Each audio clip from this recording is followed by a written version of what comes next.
All right.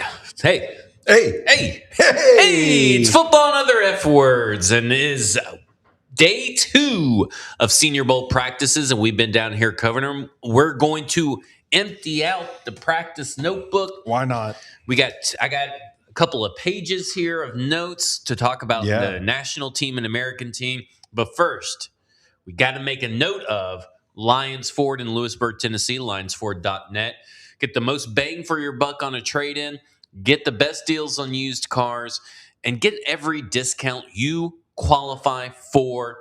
No hidden fees on new cars over at Lions Ford in Lewisburg, Tennessee. Drive a little, save a lot. lionsford.net. Zach Lyons, Stoney Keeley. Let's kick things off with the national team. Let's do it. And I think what was really cool about today's practices was that the national team obviously did it first, but they actually practiced the kickoff rule. They did. It was something I haven't seen down here before, unless I'm just it's never happened. The fog of 5 years at this event just lost. But yeah, it was kind of cool to see them get the guys out there a little bit before practice. I think it was a little early before the bell was supposed to ring, and they're kind of lining guys up and explaining it to them. And then they get to do a few live reps of the new kickoff rule, which will change drastically from what they're used to in college. Both teams did it, but the obviously national team did it first, and it really caught our eye. Yeah. And also something that we kind of all talked about, the only 5 of us, Pete, from Nashville that are actually here at the Senior Bowl. Not a lot of Titans guys. Not a lot of Titans guys, but one thing we did all kind of notice is that last year, and we kind of talked about it on the radio, on the podcast, but these TikTok routes where they're just like doing like 50 steps and then going to move, they're gone. Either I don't know if it was shut down or if maybe these receivers just don't need them.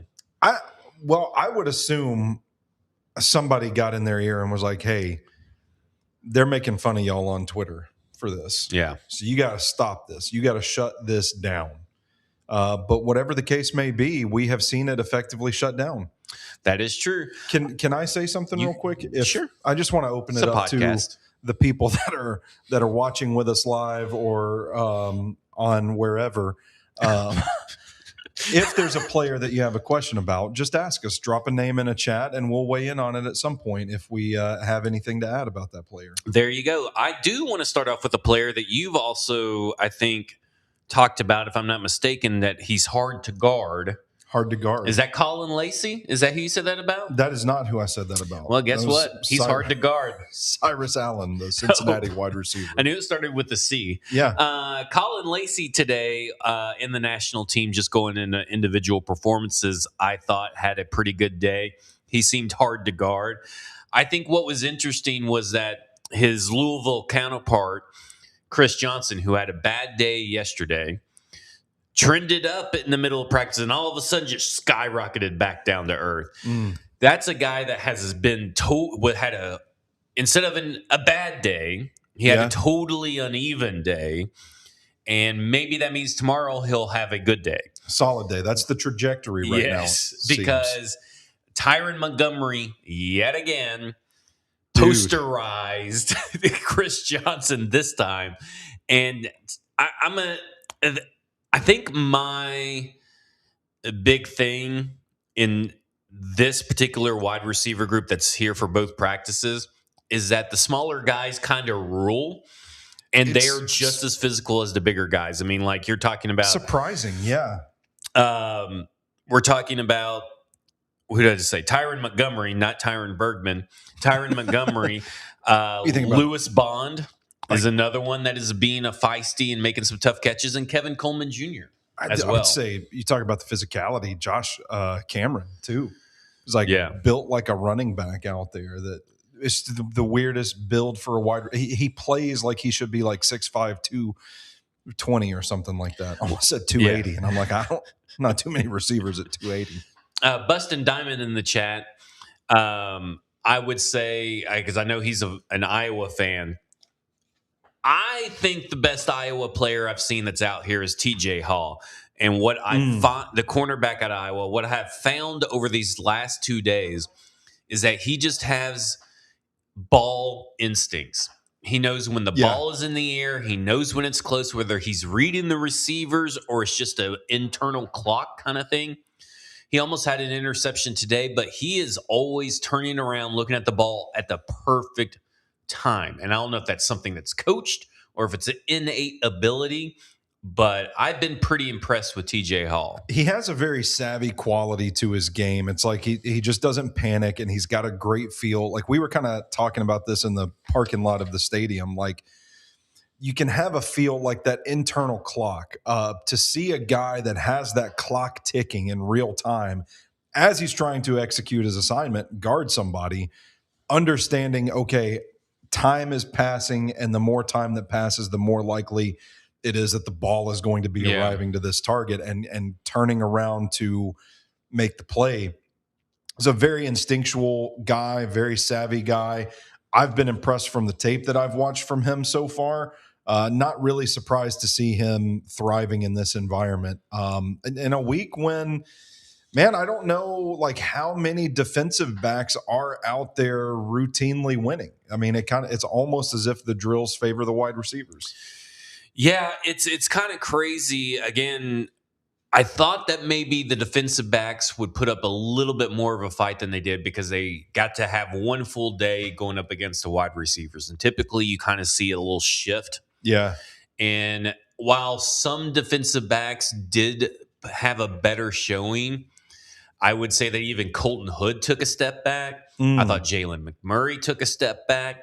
And it really felt like the offenses in the first practice, second practice, a little bit more even. First practice just found a rhythm and they couldn't shake it. Like the defense could not get into a rhythm at all. What'd you see from the offensive line and defensive line that caught your eye? Man, it kind of felt like the offensive line had a bit of a bounce back performance, almost like they're kind of getting used to these rushers. I was really interested to see how they would respond, because yesterday I came on this show and said, well, it wasn't a great day for the offensive line, but I thought that at least in that first group, they had a nice bounce back performance, specifically looking at, man, Demetrius Crownover has been really fun to watch. He's a massive length guy, and him and Romello Height had some really interesting reps today, because Height was a guy that I kind of thought, and he got the speed stuff down, but he really needed to counter for the power of some of these offensive linemen down here.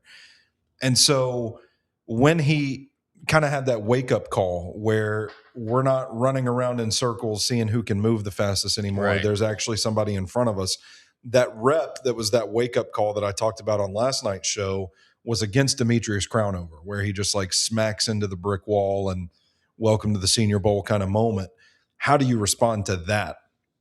And so I thought it was interesting to see him come out today and have an answer for it, figuring out a way to use his twitch and quickness to get some wins on Crownover. Like, you know, threatening outside, getting Crownover to set wide, and then crossing back inside, dipping his shoulders before Crownover could really get a hand on him. But then there are other plays where he would stretch, run, try to get upfield, and Crownover could meet him at the edge, like showing a little bit of athleticism to go with it. And I thought it was a really fun matchup to watch, specifically with those two. I thought Crownover, by and large, had a pretty good day. I was a big fan of Jalen Farmer. This is the kid out of Kentucky. Versatile. I think he was playing guard and tackle. To be able to move the way he does at his frame, he is one of these like stout, portly bowling ball type figures, but sturdy, smooth, has some anchor. And man, like he was thudding pads out there. Like them hands were like bombs going off when they were hitting some of those defensive linemen. So I really felt like, by and large, Jennings Dunker is another guy that I would give credit. I know he's kind of catching some flack on social media today, but I thought he was better today than he was yesterday. And that's kind of one of the things you look for in this group. How do guys track throughout the course of the week? Because the flip side of that is Keelan Rutledge didn't really do a whole lot today. And that was surprising because he was outright dominant yesterday. But today, I didn't really notice him a whole lot. There was some good stuff from that unit in that first practice. And the second practice, I was up in the upper deck with you guys, and I did not feel like getting up and walking across the stadium to watch the O-line and D-line. So I just stayed and watched the wide receivers. So there was a couple of fights. Have to watch the tape. Have to watch the tape. There were some fights on that one. What do you think about Danny Dennis Sutton? Because he's the defensive end out of Penn State. Haven't loved his tape. Yeah, you weren't a big fan of his tape. I haven't gotten around to his tape. But today, and really these last 2 days, I've noticed him in the 11-on-11s. And he's been a force in the run game, very physical. I haven't seen him much in the pass rush game.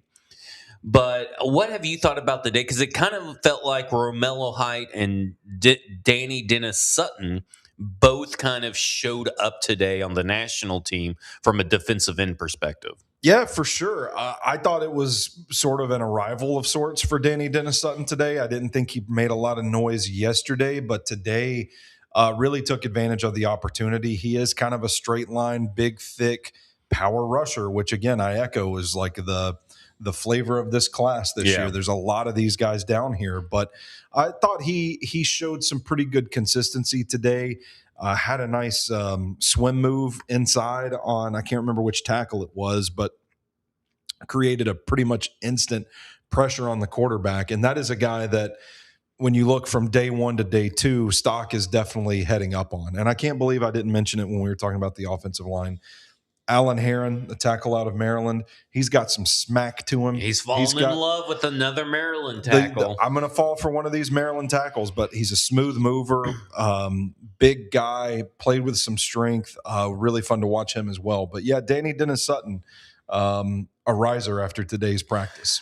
I tell you guys, a guy that kind of caught my eye today, and again, this kind of falls into the Maryland tackle situation for Stoney. I have a hard time not falling in love with the Pitt linebacker for some reason. Dude, Kyle Lewis today was everywhere. Now, he got owned, if you will, in the compete, the 1v1s at the very end. Yeah, he had a hell of a practice, though. But he had a hell of a practice up to that point. We did get to see more Charles Demings, the corner out of Stephen F. Austin. I wish we would have saw less of Charles Demings, the corner out of Stephen F. Austin, because I think the reason, this is my pure conjecture, okay, but I think the reason why we didn't see a lot of him yesterday is because I don't think he's ready.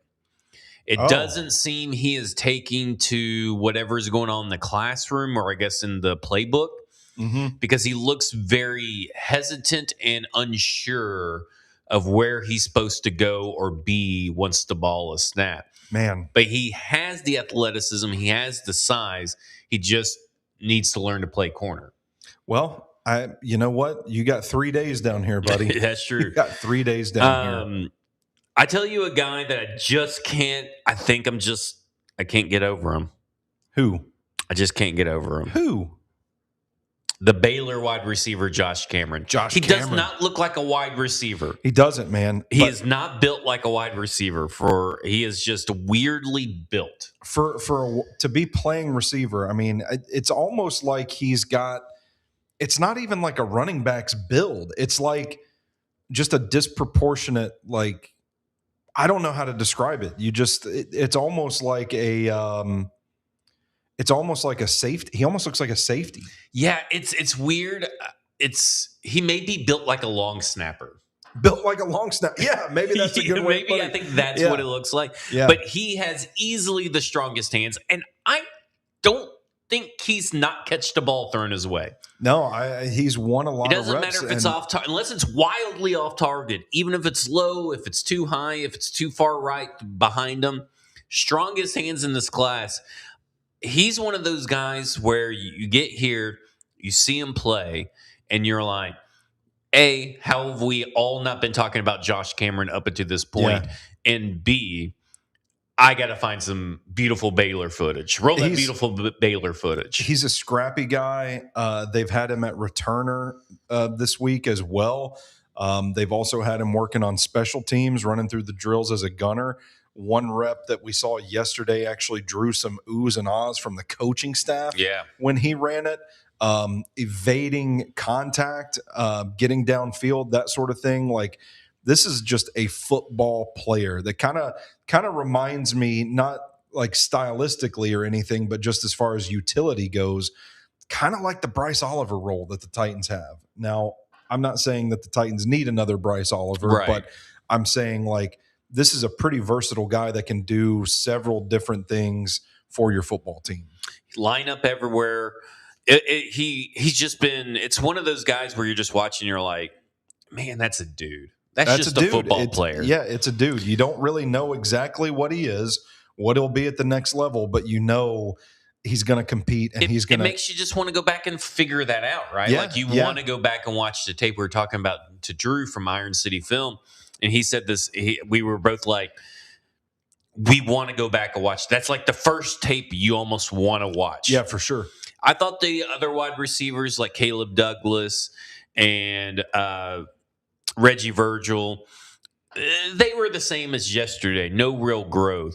But going back to the whole TikTok thing, what I've noticed about those two and Tyron Montgomery, specifically from the national team, is that they just can create space with the most minimal movement. Go to work. They don't. None of their movement is wasted.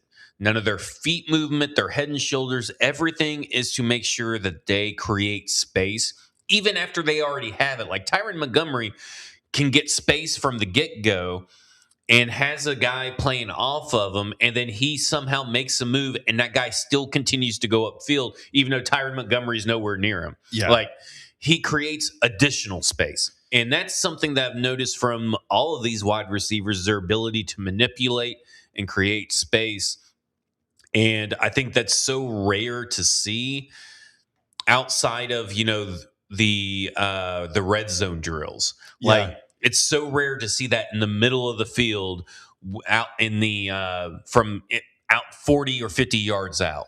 Would you say Tyron Montgomery is the big winner of the week so far? And I don't mean like who's been the best, because like Lee Hunter has dominated people, but like as far as going from their stock at the beginning of the week to where it's at now, has anybody won the week quite like Tyron Montgomery? I don't think so. I think John Carroll's going to get flooded with a bunch of requests for film. Yeah, for sure. I mean, John Carroll University, get ready. Yeah, I can't think of anybody, because this was a name that you see the accepted invitation, you're just like, who? What? Yeah. And then he comes down here and he's got everybody. He's turning heads, man. He's been great. All right, let me throw some names out there at you.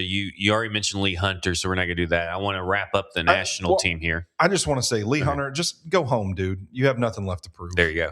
TJ Parker, what have you thought about his week? I think he's been kind of an unheralded guy this week. Defensive end from Clemson, by the way. Yeah, not anything like too spectacular, flashy. He hasn't had the viral clips, but he strung together a couple of pretty good performances, and the name of his game is power, and he's shown it. He's had a pretty steady week. Like, you talk about some of these guys having the ups and the downs. He has just been steady Eddie. What you wanted to say something about Trey Zune? I didn't see him out really there today. Remember if he was there today or not, but I did want to give you a chance to retract something you may have said. Well, I just, owed him an apology, because when I went back and watched the tape, the O-line, D-line one-on-ones, I was like, man, this dude's creating some drive. He's pretty nice square blocker with the hands inside, driving the feet, pretty good fluid stuff from Trey Zune that I didn't catch live, but watching on the tape had it. And lastly, I want to ask you about Jeffrey Mba, the SMU defensive lineman. He's got a great build, and he pairs it well with balance, power, smoothness. Probably not the quickest, twitchiest guy in the world, but has some power to him. And I think he's been a guy that, I haven't heard a lot of people talking about a lot down here, but I think he's been pretty steady this week. Switching to the American team practice, which is second practice before we do, Lions Forward, lionsforward.net, Lewisburg, Tennessee. Drive a little, save a lot. They'll give you the most bang for your buck in your trade-in, and every discount that you qualify for on a new Ford vehicle. Lions Ford in Lewisburg, Tennessee, lionsforward.net. Let's go to the American team. I want to start with this because someone asked about Logan. Logan Taylor, the Boston Logan College. Taylor from Boston College. Yeah. I've seen him a few times, and also his buddy Jude Bowery, his running mate from Boston College. Jude Bowery's been pretty good for the most part. He got the offensive line compete rep today too at the end of practice. So yeah, and he won that one. No, he lost that one. No, he lost that one, yeah, but he still got it. He still got it, but he lost it. Talk about what I know you didn't get to see a lot because you weren't watching it because of our angle. But what about when 11-on-11s happened?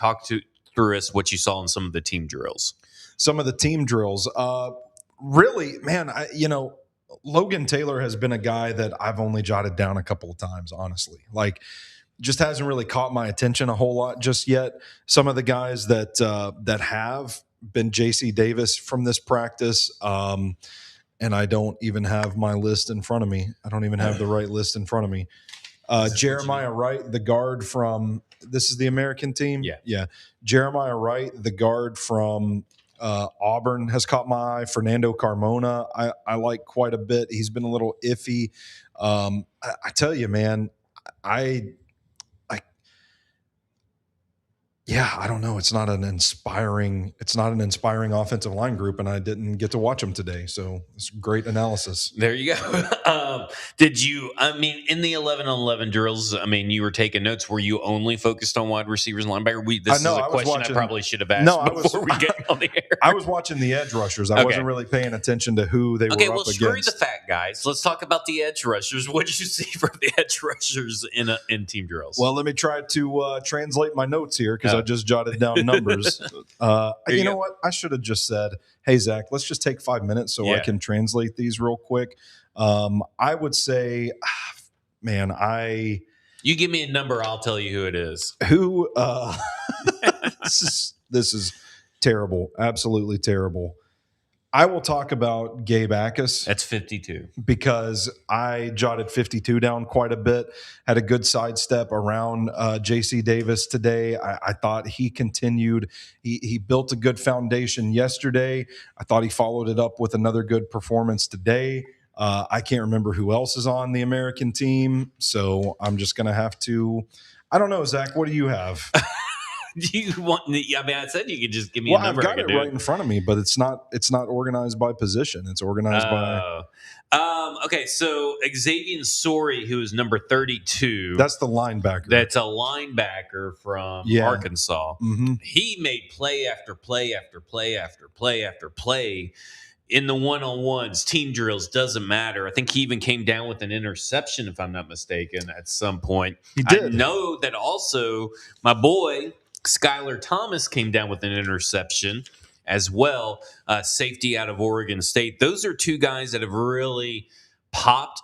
Now, Skylar Thomas has popped now 2 days in a row, and I know safety's technically not a huge need for the Tennessee Titans, but I would say like that kind of effort just needs to be commended regardless of what your team needs, because he's just everywhere, all over that field. One thing I liked about him watching the drills is like he closes on the receiver, but even in the practice situation, like he was still looking to knock out the football. Yeah. Still throwing the punches. And he was another guy that was rewarded for his effort with an opportunity in the compete drills at the end of the Yep. And it was like he actually did win his. It was like a safety blitz rep kind of deal. I don't even remember which did he go up against a running back? He went up against a tight end from Ohio State, Kosmarek. That guy, yeah. That guy, yeah, and it was awesome, man, because he just laid that shit in, and then the defense went wild celebrating with him. Really good 2 days from him too. Yeah. So I was impressed by that.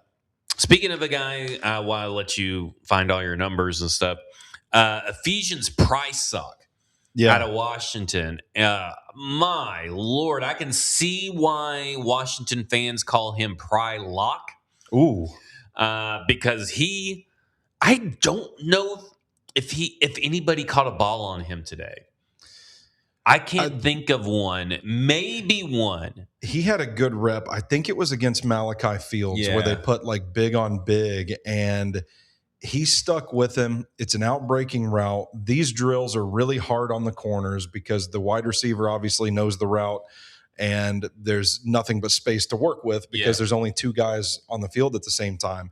And I thought he did a good job of sticking with that. And then when the route breaks out, he jumped it and just got in front of Fields, walled it off, and prevented the catch. Yeah, for me, looking at today, like yesterday, I kind of thought Colton Hood was probably the second best corner, maybe first. Today, Malik Muhammad was number one.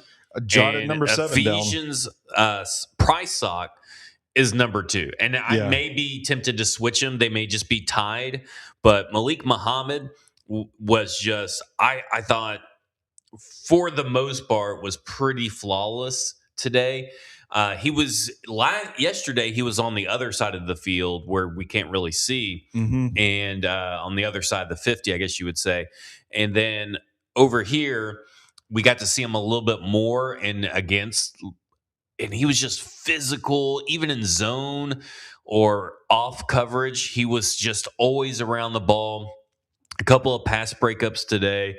I thought Malik Muhammad had a really great day, as well as Ephesians Price Sock as well. I want to highlight again for everybody Kevin Coleman in this second group and Lewis Bond in this second group. I've already talked about them at the top of the show. But I just want to say that both those wide receivers play so much bigger. But Kevin Coleman, it's right out of the release. I mean, it's right out of the release. Unbelievable. He gets like 2 yards on his guy, and then he had a catch near the end of practice today that was like over the shoulder, ball tracking with the cornerback a step behind him. Like, it really felt like one of those. You don't get this too often this week, but it felt like one of those live bullets situations where it's like, this looks like a game rep. This looks like something that's happening in a game, and he makes the play. Also, good hands away from the frame, snatching the ball out of the sky. I mean, it's stock up on Kevin Coleman Jr. He looks like a guy that's playing at a speed no one else is playing at. Yeah, him and Lewis Bond both, to be frank. Lewis Bond is a little bit more, I feel like, refined on his technician, but his technical ability. Technique. That's the word I was looking for. Yeah. But I did think that I tell you a guy that kind of stood out to me on the edge rush group was Zion Young, and it's in a bad way. Yeah. I thought that when he started yesterday, he started off pretty strong. Yeah. And I would say that today he really took a step back. I don't know if it's because he's liked the smell of his own farts or maybe he was injured. Yeah. But I thought it was a guy that did not show up while Gabe Akers continued to show up. Yeah. And Derek Moore continues to kind of play bully ball. He is a bully, yeah. I mean, I am thoroughly impressed. I mean, he's kind of like a run-stop king right now. I mean, he's just bowling people over. Yeah, and he really is, like, when you say a power rusher, it is like, no, he is just all power all day, all gas, no brakes. Yeah. Like, just go get it. And it's not like, oh, when he's on, he has some power. It's 100% with Derek Moore. It's been really impressive to watch that so far. I think the thing that's concerning about Zion Young that I noted a couple of times where it's like he might beat a tackle towards the quarterback, get a step on the guy upfield. But at some point, if you're going to create pressure, if you're going to get a sack, you've got to bend in. You got to bend into the quarterback. And there were a couple of times where it's like Zion Young gets the step, but he doesn't bend in. And I think that's been a criticism of his. I've heard some people call him stiff, a little, the lack of twitch, that sort of thing. And I think you see it on some reps like that. I thought he had a good day yesterday, but he is a guy that really has to lean into his strengths to be successful. And there were a couple of plays today that just didn't happen. I thought that the running back Mike Washington Jr. he had a couple of good catches. Yeah, that's what I was going to say. His catches down the field, over the shoulder throws and catches, unbelievable. There was one like downfield on a wheel route. He beats the linebacker, and that ball is just a bucket. I don't remember who threw it, but it's an over-the-shoulder bucket, and he just catches it like it's natural. There's another rep where it's like a crossing route, and he's got the linebacker draped all over him. It's a really tough throw, really tough catch, and yet he gets those hands up, which is, again, it's an endearing trait in a receiver when they use their hands to catch the ball, pluck it out of the sky. To see Mike Washington Jr. doing that was really impressive. He was a guy that definitely stood out to me. Yeah, didn't really see a lot from the tight ends necessarily in this round. Caleb Banks. Caleb Banks looks the part, man. He looks the part for sure.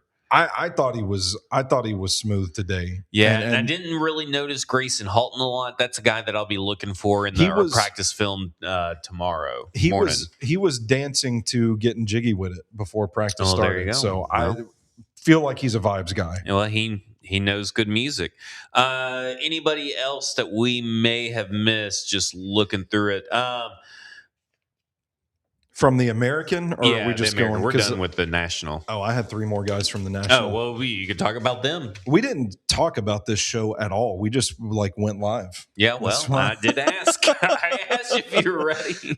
Cyrus Allen, hard to guard. He's a guy that in this crowded receiving group that is emerging this week that has some moves.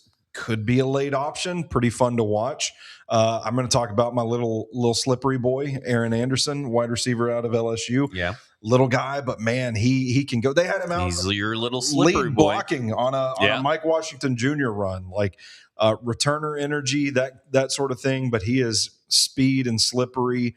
I took note of Nick Barrett, defensive tackle out of South Carolina, a couple of times.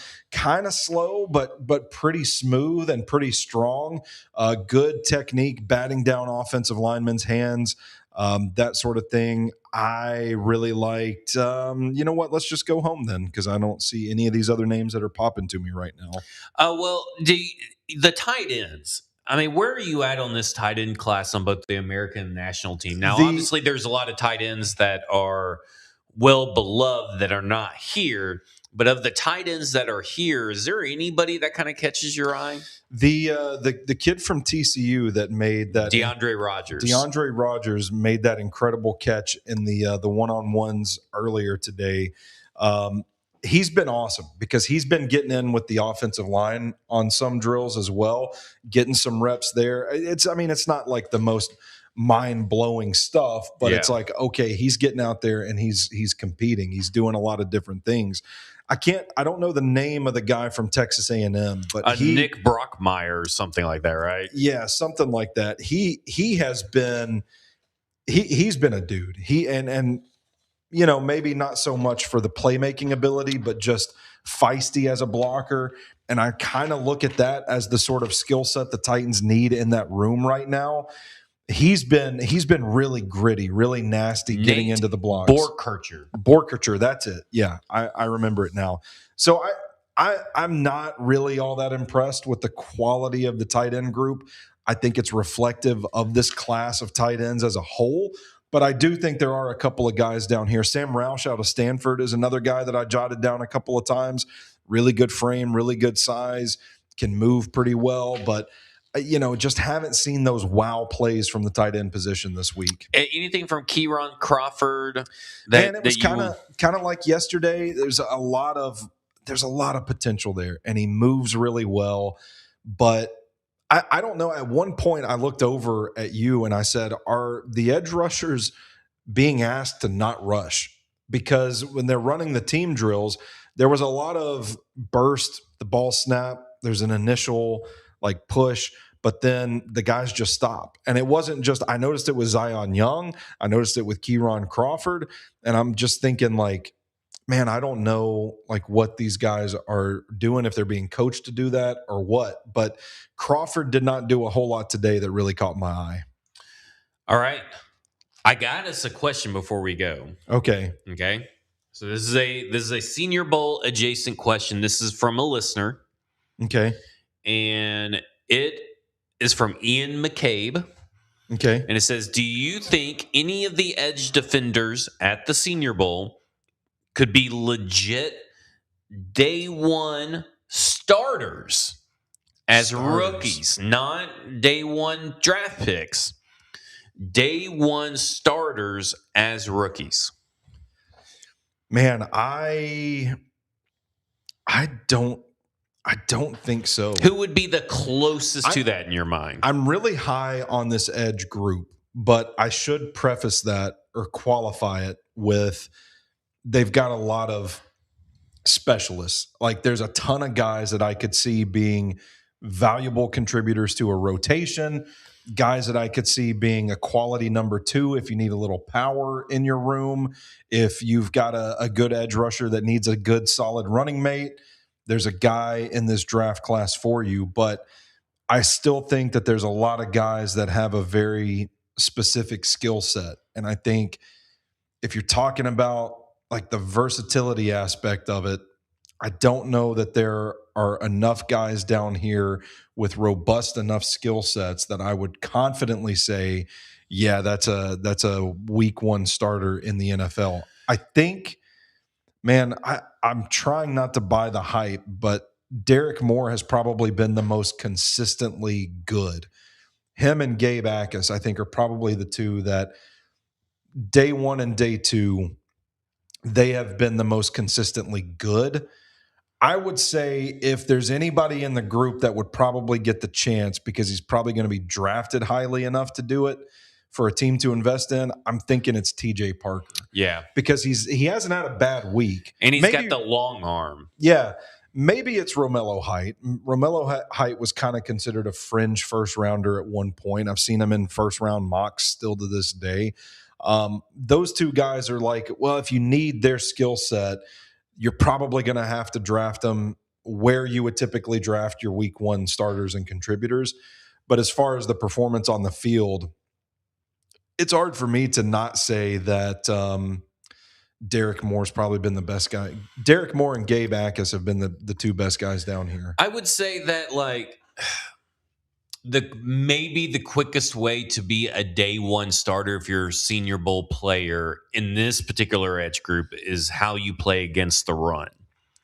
And that's where I would lean Derek Moore and TJ Parker. Yeah. That I think that they could be guys that aren't limited right out of the gate in run defense. Because if you think about it, your first and second down are typically your big downs for someone to be a starter, right? Like if you're only coming in on third down, what drive and what game starts immediately at third down? Fair enough. So if you're talking about like taking the question literally as a true blue main snaps kind of guy, like the majority of snaps out of your 4 edge rushers, if you have them on a team, I would say that Derek Moore and TJ Parker probably get to that point first because they are so good at run defense right now. Fair enough. He has a secondary question to follow up, and it's more about Hezekiah Masses, cornerback out of Cal. Could he start, or would he need some time to come along? Man, well, see, this is where we go back to that Cal defense. Yes. That Cal defense playing in that system, what we've seen, the track record is that guys are pretty much ready for the NFL right away. Right. I mean, we saw Marcus Harris in Tennessee get snaps this season, his rookie year as a day 3 defensive back. And really, if it wasn't for Jarvis Brownlee Jr. and Roger McCreary existing, he had a really good camp. You could see starter potential. But I think about like Noel Williams in Kansas City, who had a pretty good rookie year. Like these guys coming out of this system seem ready for it. And the thing that I like about Masses is that he has a sort of calm demeanor about him. Like I haven't really seen him panic yet. Yeah, he doesn't panic, has pretty good recovery speed. He has not been perfect. But when I watch him play, he reminds me so much of a Robert Saleh kind of guy, like Lenore, Diamador Lenore. Yeah. Like you can kind of look at him and like how you knew Jarvis Brownlee Jr. was going to be a Tennessee Titan. I kind of get that from Hezekiah Masses just a little bit. I don't have as much conviction. I'm with that, but I'm kind of looking at Diamador Lenore. I'm kind of looking at that situation. Hezekiah Masses' his length. He's kind of built the same way. He's got the size, and he's got the athletic ability. He's got obviously the coaching from Cal, like you said. I could kind of see it. I think he is one of the guys that like you could probably plug and play him, and I don't know that it's necessarily like about the athleticism or anything like that. Not saying he's not athletic, but I think the big thing for me is just like the patience, the savvy, the system he comes from. He's a guy that has size. He looks NFL ready out here to me. Yeah, I would agree with that. He's definitely a top 5 corner out here when you combine both teams in my mind. That's an interesting board. We might have to put that board together because it feels like some wild variance on that board this week between two practices. All right. Anything? One more thing from you before we go. Nobody make fun of the way I'm holding this microphone right now. I just realized I'm doing this. It's real weird. Why? I mean, that's how I'm holding it. Like this with your wrist back? Yeah. Oh no, I wasn't doing it with the wrist back. Yeah, I just caught a glimpse of myself on the camera and I was like, what am I doing here? I just want to mention Adam Randall because I think he's a freak of nature. This guy's like 6'2", 233 pounds. He's a running back out of Clemson. Oh, yeah. And he looks like a defensive end out here. Too. But he hit 19 miles per hour today, was tracked at. They had him back there returning punts and kicks. Like, can you imagine a defensive end back returning punts? Right. And just that guy getting up to 19 miles an hour and running right at you? He also had a really nice day catching the ball. Running routes in the drills against the linebackers. And I just kind of thought, like, I don't know what his stock is right now, but I would not hate an Adam Randall camp invite for the Tennessee Titans right now to add that kind of skill set, that sort of freak of nature to the running back room there. Just a little nugget. We were near the Titans scouts up at the top. That's right. Yeah. I kind of got to see them where their focus went in the second practice, and their focus like to go to the wide receivers and cornerbacks. Oh, that is journalism, buddy. That's a little bit of journalism. I was over there watching them. They kind of got locked in. You know, there's that picture of someone playing video games and then you lean forward. Yeah. They got locked in when the wide receivers and cornerbacks went closer to the offensive line, defensive line. Okay. In that section of the game. Yeah. Yeah. Just want to throw that out there. I hope they were watching Lewis Bond. Yeah. Maybe. That's my hope. There you go. All right, that will do it for us. Thanks to Lions Ford of Lewisburg, Tennessee. Drive a little, save a lot. Lions Ford. Go to lionsford.net. Though you can qualify for stuff online. You can go shop their wide inventory, their great selection, and then make sure that you will get all the discounts you qualify for on new vehicles, no hidden fees. If they don't have it, they'll find it for you as well. Thanks to 105 The Zone as well. We'll be back all day tomorrow. Make sure you turn on notifications on our socials, TikTok, Instagram, and Twitter. For Stoney Keeley, I'm Zach Lyons. This has been Football and Other F Words, and you have just been effed.